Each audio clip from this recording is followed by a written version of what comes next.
தொழிலானது 5: படைத்தல், காத்தல், அழித்தல், அருளல் மற்றும் மறைத்தல்.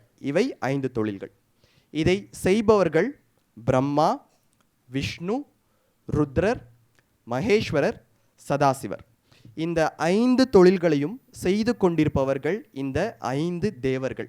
இவர்களை நாம் அனைவருக்கும் நன்றாக தெரியும். ஆனால் இந்த 5 தொழில்களையும் இந்த 5 தேவர்களையும் தாண்டி நாம் சென்றோமேயானால் நமக்கு கிடைக்கக்கூடிய 6வது நிலை யோக நிலை, தாரணை என்ற அந்த ஒரு நிலை.